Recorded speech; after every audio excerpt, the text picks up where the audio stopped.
All right. Hey, welcome back. I always a good day. It was a good weekend for me. I was actually back golfing. I did 58 holes Friday through Sunday, so that was pretty interesting. But even better, I was able to put out an email. Which, if you haven't subscribed, make sure you do subscribe to Unfollow the Herd. Basically, where I write up my strategies on investing and what to passively invest in, or maybe you should just do it yourself. More or less not following the common path in investing, or, whether you're doing your 401k or life insurance, maybe you're doing it all. Maybe you're over diversified. But I want to see you all become wealthy through this recession. And if we're not in recession, then whatever. But however you think we're in right now, things are tightening. The Fed is fighting the fight of making sure that we are at 2% inflation, and they will not stop increasing rates until doing so. So actually, Wednesday, September 13th, we have CPI data coming out. We know the Federal Reserve, most of the ratios are not seeing a hike. They're seeing about a 33% hike that we actually do in November. I think the last inflation, we were at 3.1, and actually inflation could be going up. Why? Because fuel went up. Different things have went up, service-based things. We need, basically at this point, I think for interest rates to drop, we need to see unemployment climb. And I think we all know that. We also know that there's an election in 24. I know I've kept saying that, but I think that you could probably be prepared. When they do cut rates, when we get there, it's going to go fast. And, cap rates are like holding right now. Locally, we're seeing 6.5. Southern markets are seeing 5.5. I know some seeing 6, but that's where things are holding right now. People have a lot of cash on the sidelines. That's what makes this recession a lot different. People are just looking for yield for their cash. So where they're parking it in these high yield savings accounts. And unfortunately, when things change or timelines change, they're going to change fast. The rates are going to drop quickly. And when that happens, the bond market predicts it's going to drop fast as well. And then people are going to move to stocks or move to, I think my dad even sent me on something on silver and gold. I'm not a big silver and gold buff, but they're going to move to where they think yield will be the safest place. Because when you're not getting 5% on your CD here in 9 to 12 months, you're going to look for yield. And just so you know, you are not getting wealthy at 5%. You are maybe maintaining, maybe. I think inflation is still likely over that 5%. But you guys all know that I do real estate. I, try to provide a lot of content around real estate to try to educate you guys, try to tell you what I do, and then document my journey as a, contractor, developer, investor. I don't really over diversify. I'm really heavy into real estate. I really love real estate. I think it's sometimes, people use cash flow and appreciation. They'll just say cash flow to have passive income. It's kind of more of a myth, but it's a tax benefit of how much money you can actually keep. So anyway, today we're going to go through, should you be buying your own rentals or passively invest in someone else's deal?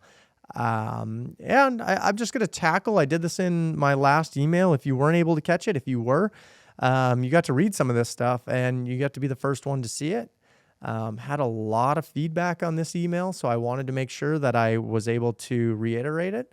And it's a big question. The biggest question I always have, it's like, should I buy a rental property or should I invest passively as an LP, so a limited partner? And that's where you trust in the operator. I'm a general partner in deals. And you just it's a pure numbers game for you. You invest passively, you believe in the deal, you trust the operator, you've done your due diligence. And in some cases you need to be an accredited investor. I have a 506C deal. If you are an accredited investor, you can, get into a deal. We actually have a 3.85% loan on, and you get that asset along with, 22 townhomes.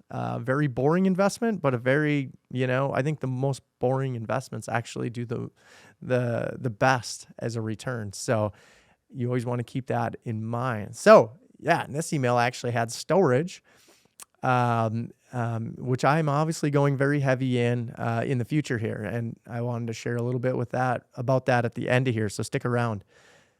So anyway, I've done both. I've invested as an LP. I've invested as a general partner. I've invested by myself. I invested with partnerships. I've done every way you could probably do a real estate transaction. Not every way. There's many different ways, and there probably will always be more ways. But in this deal, it's like, okay, so owning your own rental property.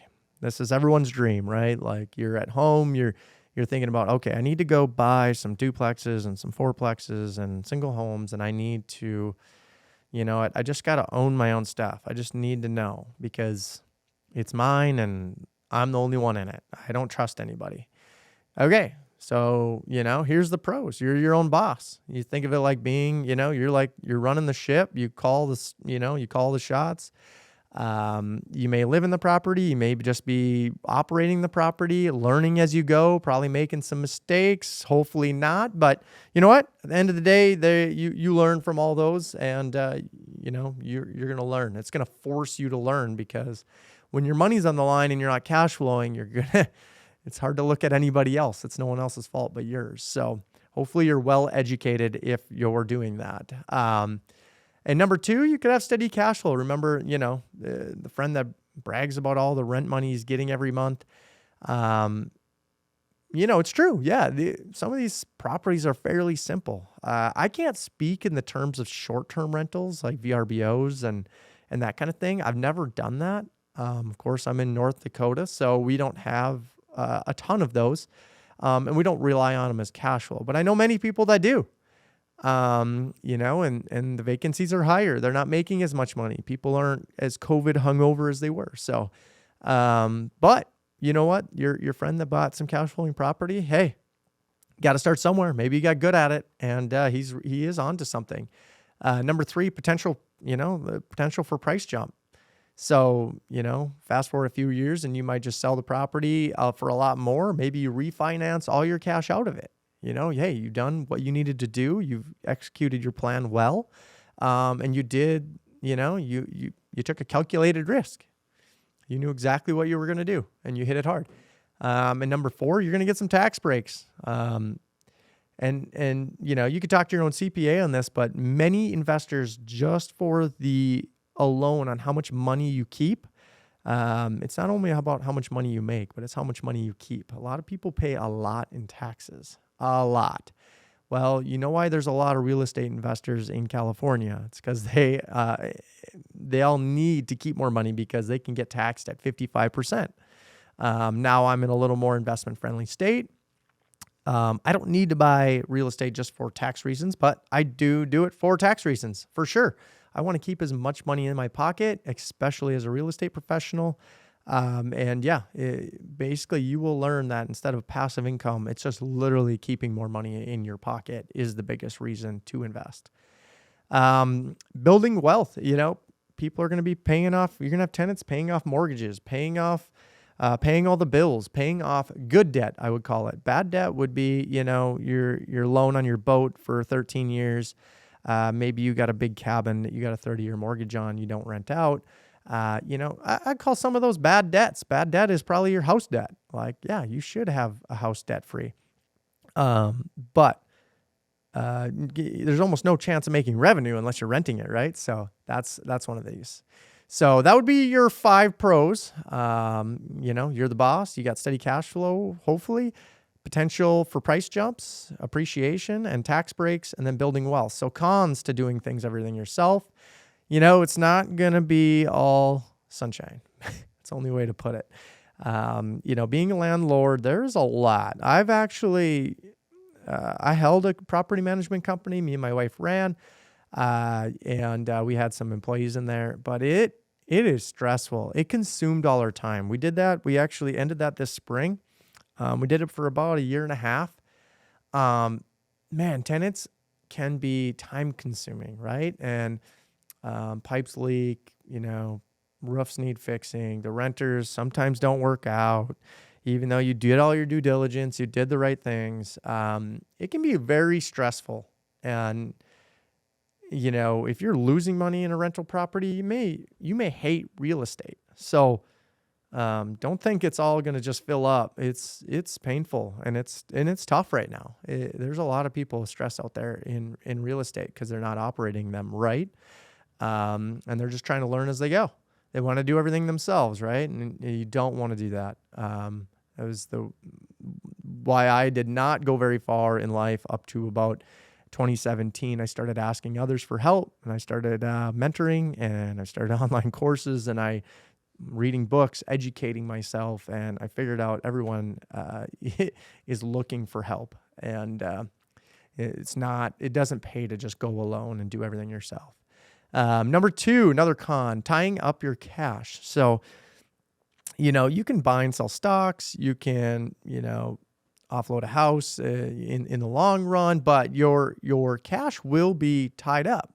It's an illiquid investment. You can't just dump it. You can fire sale it. You're going to lose your equity probably. And you don't want to be done. So you want to make sure to have a strategic plan. Make sure you can tie up your cash, because just think the Warren Buffett's. What does he do? He buys and he holds. It's a simple strategy. He literally just doesn't sell. And if you just don't sell, the thing will go up in value. If it's operated right, it should be cash flowing and your pain will be gone. But realize when you're putting cash in, you're not really hopefully you don't need it back in a year. You're not trying to, that's a flip. Like a Burr investor is going to do like a 10-year hold, hopefully refi all his money out at some point along the way and just hold the thing forever. He's not going to have a big sellout until he accumulates maybe a group of them. But another con, you get a big buy-in. There is big down payments, especially as an entry-level landlord. You're going to have, a lot of cash into this right away. It's not cheap. There's a way to do creative finance, which I usually teach in all mine, especially in all my emails. I've done creative finance, LinkedIn. I've done plenty of posts in creative finance. And I think it's the only way deals are getting done. Right now in 2023, it's challenging to get deals done, right? The interest rates are super high and everyone is doom and gloom right now. They're like, I don't know where to go. I'm just going to keep my money sitting in savings. That's not going to beat the current rate inflation. Inflation affects rental assets, hard assets like homes, apartments, especially rental assets, I should say. And I do, luxury storage, and people need items like these. So, number 3, so you're going to have a big down payment. Number 4, market mood swings. So just like the stock market has ups and downs, so does property valuations. Just realize that in the real estate game, it lags, right? Like if stocks go down today and interest rates climb by 2% more, that's going to lag on real estate probably for over a year. Well, now you're feeling the effects. We are at near our target inflation number, right? About 5.5%. And even if they go up to 5.75, 6 even, I think we're pretty close to the top. I don't think you're going to see evaluations. For every 1% drop, you're going to see about a 10% increase in real estate.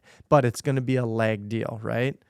So the people buying right now, and if interest rates are 1% lower, say they're 7.5 today and they're 6.5 in the future, your real estate will actually climb by 10%. That's just kind of a rule of thumb. It's not perfect, but it's a general rule of thumb of how you can see affordability. If rates drop to 5, well, guess what? Probably real estate's going to be going up.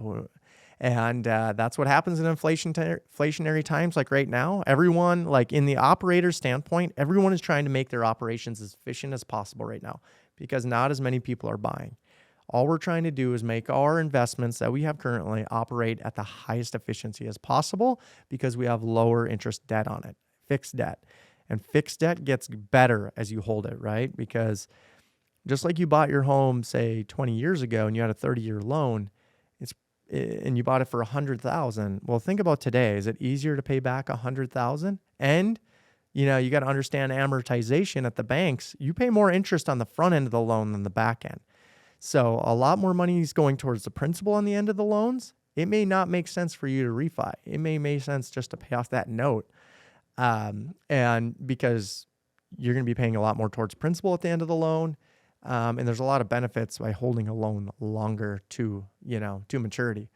So number 5, a con for doing everything yourself is empty homes, empty pockets, no tenants, no rent. So that's where I said, and everyone's working on operations. I know for me as a GP, all I'm doing is trying to focus on operations. How do I refine? How do I fill up faster? How do I cut, keep expenses at bay? And how do I increase income if it's possible?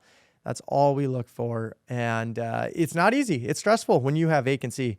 And when you have vacancy, you're going to get stressed out. And especially when you were getting $1,500 a month rent and now you only get $1,000. It's like, oh my gosh, now I need to start paying into this property.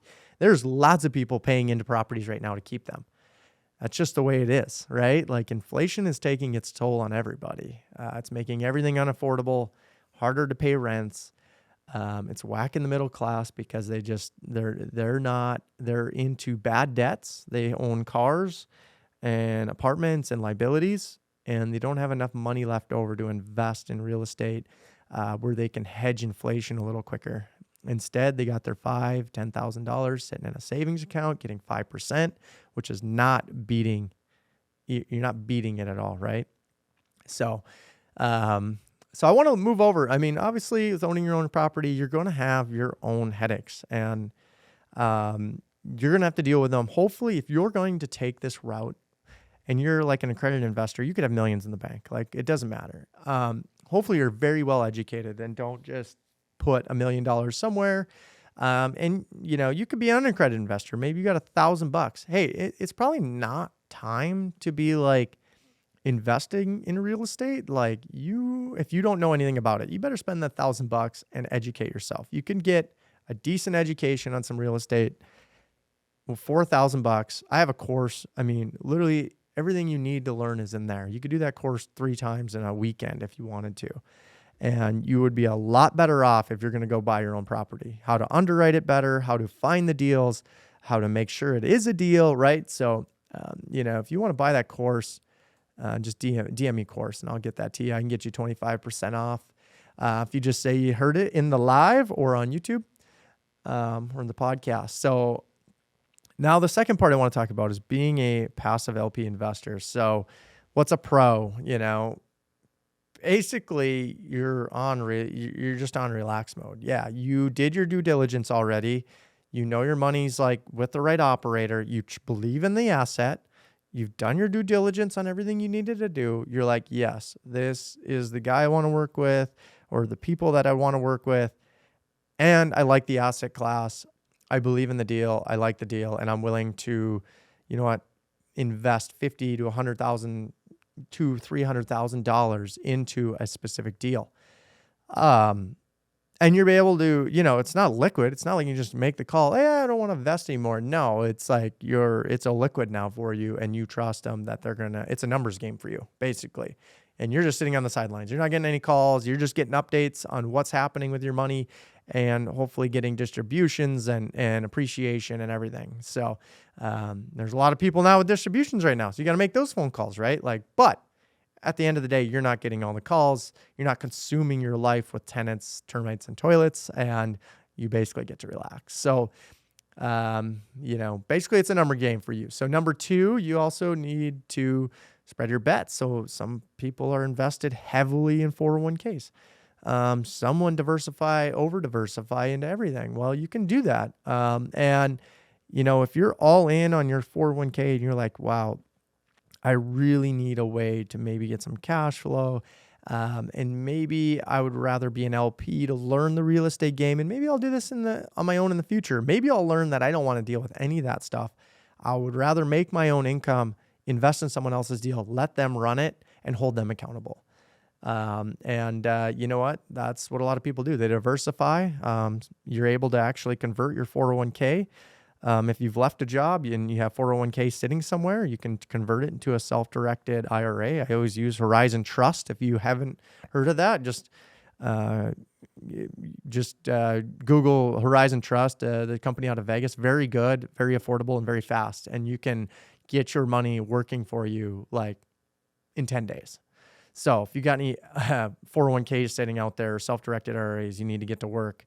Hit Horizon Trust up, and then they can help you get it converted so you can invest it somewhere else. And number 3, you basically get an expert on your sidelines. So obviously I have hundreds of hours in real estate. It's basically consumes my everyday. At some level, I'm talking real estate, whether it's Class B and C, multifamily, Class A, or I'm doing luxury storage. You've heard me say that all the time. I do all the boring assets. Like you said, I love the boring stuff because I think it makes the most money, and luxury and storage is a product that I'm going to be offering, in the future to some of my investors. And, so if you're accredited or maybe you're not accredited, just stick around and hopefully I get a deal that comes along and, you guys are able to invest if you like that type of asset. And for those of you that don't know accredited versus unaccredited, so we know here, accredited, basically you make $200,000 to $300,000 a year, or you have $1 million of net worth. Sorry, it's not it's an and. And so you need to hit those 2 criteria to be called accredited, and you can invest in a 506C deal that we're have investors right now. If you're a non-accredited, just basically means you don't make the $200,000 to $300,000 a year. I think it's 300 filed jointly, whatever, married, and then you don't have $1 million in net worth. It doesn't include your primary residence. So most people think they hit accreditation status, but they have their house as it could be paid for. But the problem is it's a liability seen and it's not an asset. So, those 2 things we use, Invest Ready. I believe it's a platform where you can actually go and get your accreditation. Maybe you think you're close. Maybe they will use some of your house. I don't really know I've never went through some of those online ones, but if you ever want to see if you're accredited, there's a couple programs online out there that you can get your accreditation status for $50, and it's not a big deal. It's good to have if you're going to invest passively into deals. And then there's actually sophisticated. So you can turn an unaccredited investor into a sophisticated accreditor just basically by education, right? Like they're reading my stuff. They understand real estate. They understand what GP and LP and, IRR and all these terms mean in real estate. There's a lot of terms. It's like the government, I swear. Everything's like abbreviated and termed, and there's cap rates. There's just all this lingo that you want to understand. Basically you could get converted just literally by taking my course. You could go from unaccredited to at least a sophisticated investor. You can get on a call with me and we can talk about it and, educate yourself. So, sophisticated just means you're basically an educated, unaccredited investor, and you're hoping to get to accreditation level in the future. So lots of people like that out there, and there's nothing wrong with that. All right, let's get back to it. So number 3 was expertise on your side. Basically, you're trusting in an expert. Number 4, more bang for your buck. So basically, more money as a small, like you can buy duplexes and small homes and 12-plex deals. The problem is the cash flow is very difficult in some of those assets. It can be very difficult. Where a larger asset, actually you can provide more cash flow, and it reduces your risk as an investor, because say, you had a 100-unit property or even a 20-unit property. Well, if 2 units go vacant and you're not necessarily going to see anything, right? Like your plan for vacancy. The problem with a duplex is you living on one side and you're relying on your tenant paying the other side, and now you can't fill it for 4 or 5 months. Now you're like, wow, crap, now I have to pay that, and I wasn't planning on it. Well, then maybe you own a 4-plex and 2 of the units are vacant, right? So it's just like, it keeps you out of trouble. It depends how good your underwriting is, but there's a safety net to having even storage facilities, lots of doors.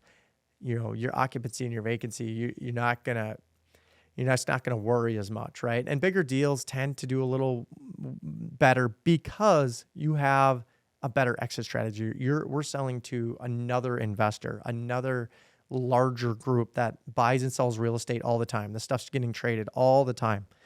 And if you can get, a very good exit strategy like that, you're selling to the big boys instead of, trying to hope that some newbie investor can get financing and you're going to go through the strings and whatever. So think about that. I always, when you buy these smaller properties, just think about your exit strategy. Maybe you can group 100 units of these together, string them together in 10 years. Hey, good for you. The problem is, does a big, like, enterprise level investor really want to deal with 100 units in 30 locations because they're all small properties? I don't know. Probably not. And then, you get a safety net. Basically, worst case scenario, you only lose the capital that you put in. So if you were to put in 50 to 100 and the deal absolutely fell apart, and, this is happening in Texas and some of the Sun Belt areas where the cap rates are rising really fast, which means basically that the property values are dropping like a rock and people can't refinance because they didn't get a fixed loan. Now, up in our markets, most people have fixed debt and you don't have to worry about this, but there is a safety net. There's a worst case scenario that you could only lose what you put in. And, you've never seen everyone lose all their equity, but you have heard of some deals down south where they were underwriting these things for the moon when they were already at the moon, and then they came down, and guess what happened?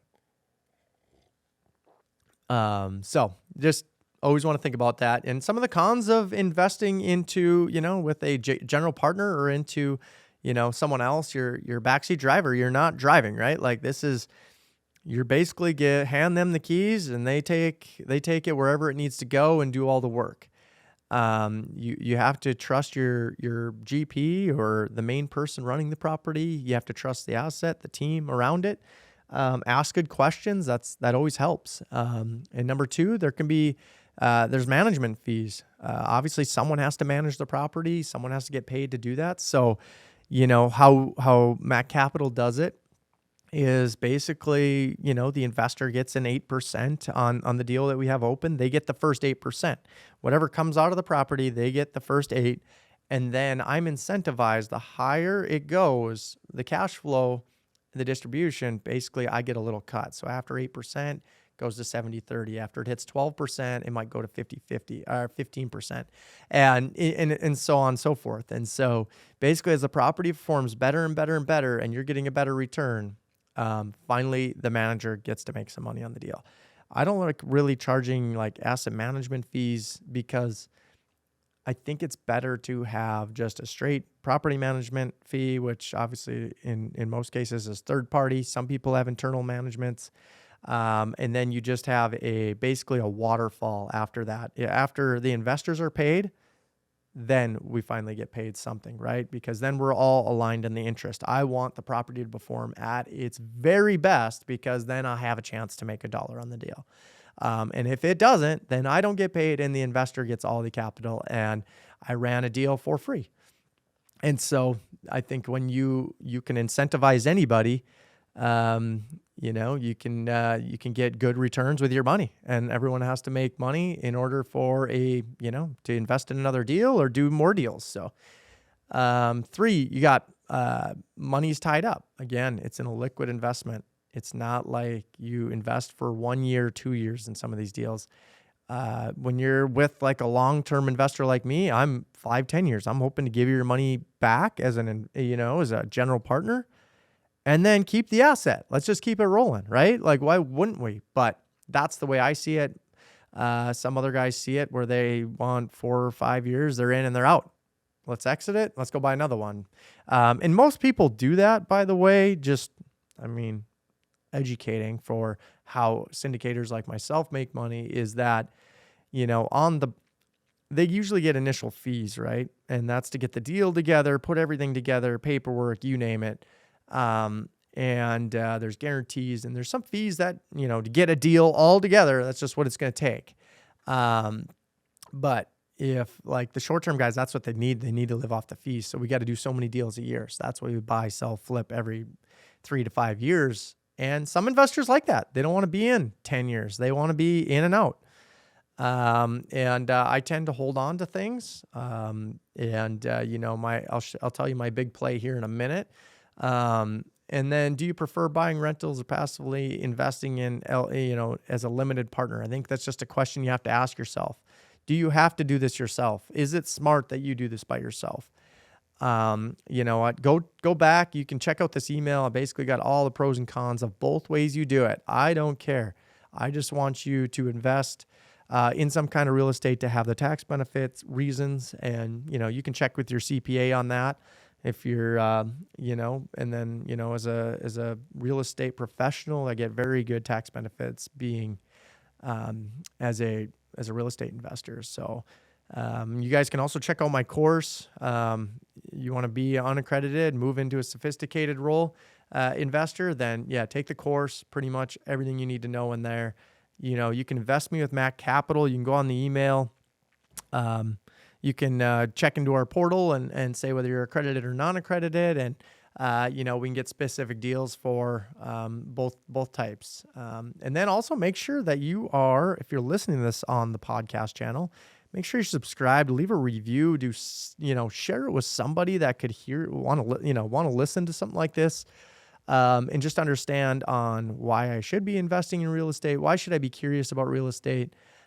So make sure you're subscribed to the Mac podcast and or this email called Unfollow the Herd that I put out every Saturday morning. And I want to end with just like, hey, what am I doing with storage? Because now you're starting to see a lot of storage in my portfolio. I've shared a lot of, I've been on Ryan Pineda's podcast, The Wealthy Way. And a lot of people have been talking, I've been basically doing larger storage units, calling them luxury storage, where they're, climate controlled outlets and heat in them. Heater cooling and a couple lights and a big overhead door. So they're just bigger storage units. They're just, 750 to about 1,000 square feet, in some cases 1,200, but we usually average right around 900 to 1,000 square feet. And it's just one product. We're putting that on the entire property. Now I've gotten knocked a little bit from it, just from other people, saying that, hey, you need to mix in small units and you can't just have all big units because it's not as diversified. It's like, yeah, well, I can if I'm filling them and I am diversified. There is some different sized units. I'm going for a different style customer, a tenant that can afford rent like this. These units are anywhere from $500 to $1,000 depending upon the market you're in. And, it's just an extra garage style. People use their garages differently now. They epoxy the floors. It's finished. It's all cabinets. It's TVs. People use their garages as living spaces now, and they hardly, they want to park their car in there and then they want everything else on the wall. So when they need to store stuff, and not only that, like, then you got these HOAs, like you can't park in the driveway in some of these, which I think is bizarre, but, you can't park your boat, can't park your camper, you can't park anything, you can't store your lawnmower in the driveway. They will come knocking in the HOAs, and that's just how they want it. They want them clean, they want them tight, and what also is happening is that the density is increasing. So, to find affordability, everything just keeps getting smaller. I mean, I think I was eating a fun-sized Kit Kat and a Reese's, and just like candy bars, everything keeps getting smaller to keep thinking you're getting the value that it is. And it's not true. You're talking $1 million homes and you can touch them with your two hands, and you can, everything's going to have to get smaller to keep affordability a true thing. I mean, look at these tiny homes now. And, it's almost comical when you go through some housing developments. It's like, you can hardly get a fence between them, and people will put a fence. It's like, how you got 2.5 feet to each house, and you could hardly get to it. So you got housing getting more dense, lots of multifamily. So you're not getting any parking there, hardly for your car. And HOAs are getting more strict. You're seeing a lot of private communities. You're seeing people that don't even own lawnmowers or snowblowers. They don't want to. And you're just seeing the way of life that, they want they want an extra garage stall. And that's kind of what our product suits. We're not necessarily self-storage because that's not who we're providing, our services to. And we think there's a big demographic for this, and it's getting bigger. And just as housing, even expensive housing, gets more dense. So that's really the product we're making this for. We have a big, long criteria list for property. If you have a property that's 3 to 6 acres, it's sitting on a decent highway, good exposure, and, you think your market has good demographics to it. We check median household incomes within 3 to 5 miles. We're checking density of population in the 3 to 5 miles. We are, we vet these lots pretty in depth before we ever pull the trigger on a lot. We want to make sure this product is very good and that it has the right demographics for a growing market. So we'll be putting these in Arizona. I've been talking to some gentlemen in Florida. And, we're going to be spreading them out. Right now, I'm in the Midwest, in North Dakota, South Dakota. I've looked at even Minnesota and Montana. We like Iowa. There's a few markets in the Midwest we still like. We're looking to get 5 sites built next year. And these are anywhere from 3 to 6 acre sites. They might be one phase of storage, or maybe have 2 phases, because we can, to mitigate risk as an investor, you can just phase the project. And yeah, if you're interested in storage, you should be, make sure to reach out to me, DM me the word storage, and I can update you just what we're doing and how we're doing it. And we might have a fund coming out at some point, to raise some money for investors in this type of project, if you're interested in storage. So that's kind of what we're doing. My whole goal is to get basically a diversification tool for other investors. I want them with the ability to invest in something else other than just a 401k. Obviously, it's called Follow the Herd. And I think people should take notice on why so many people are interested in storage and multifamily and that thing. And I've had a lot of interest in storage, and I've had a lot of luck with understanding how to build it, how to produce it. And now I've been just refining on how we're doing it, and potentially let other investors invest beside us in this type of project. So make sure you're subscribed, Mac Podcast. Also, make sure you're on Follow the Herd. Email, I have all the updates that come out on there. And I appreciate you all. You guys stay, we're renting up storage right now because we're climate controlled. So we're excited. Thank you all. See you.